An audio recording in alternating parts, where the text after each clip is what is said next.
আমরা আজকে একসাথে হয়েছি ভারতীয় পণ্য বয়কটের ক্যাম্পেইন উপলক্ষে। আমরা ভারতীয় পণ্য কেন বয়কট করব?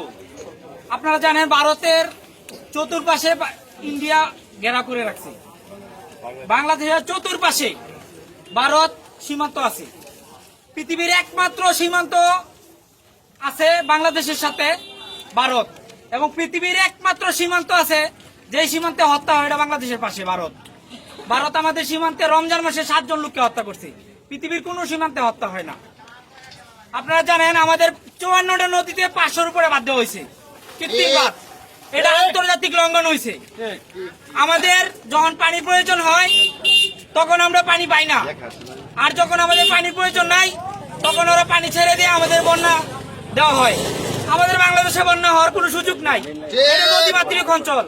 যেই পরিমাণে বৃষ্টি হয় এই পরিমাণে বৃষ্টির পানি নদীতে যাওয়ার কথা, তারপরে বাংলাদেশে কেন বন্যা হয়? বাংলাদেশে বন্যা যে থেকে ভারতে বাদ দেওয়া হয়েছে এই থেকে বাংলাদেশে বন্যা হয়। 88 পর থেকে এখন পর্যন্ত যেই পাতগুলো দেওয়া হয়েছে এর জন্য বাংলাদেশে বন্যা হয়।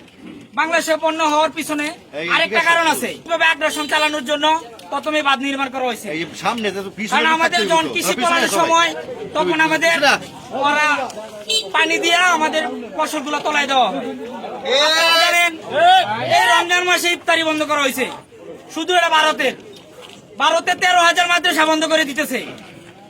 বাংলাদেশে 1,000, মোট 14,000 মাদ্রাসা বন্ধ করার জন্য ভারতের কাজ করতেছে। আমরা যদি এই ধর্মীয় আগ্রাসন রুখতে চাই অবশ্যই অবশ্যই ভারতীয় পণ্য বয়কট করতে হবে। ভারতের সাথে যুদ্ধ করে পারবো না। অবশ্যই অবশ্যই আমরা ভারতীয় পণ্য বয়কট করতে হবে। যখন ওই দেশে বন্যা হয় আমাদের দেশে বন্যায় তুলে দেয়। যখন পানির প্রয়োজন পড়ে কিন্তু ওরা পানি দেয় না। তাই এইসব বিষয়ে আমরা তীব্র প্রতিবাদ জানাই।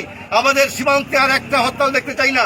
সীমান্তে বাংলাদেশের মানুষের একটা হত্যা আমরা দেখতে চাই না। তাই এর প্রতিবাদ চাই, এর প্রতিহত করতে চাই। আমরা ভারতীয় পণ্য বর্জন করবো। ধন্যবাদ সবাইকে। আসসালামু আলাইকুম ওয়া রাহমাতুল্লাহি ওয়া বারাকাতুহু। এবং আজকের এই মিটিং সমাপ্তি ঘোষণা করলাম। ধন্যবাদ সবাইকে।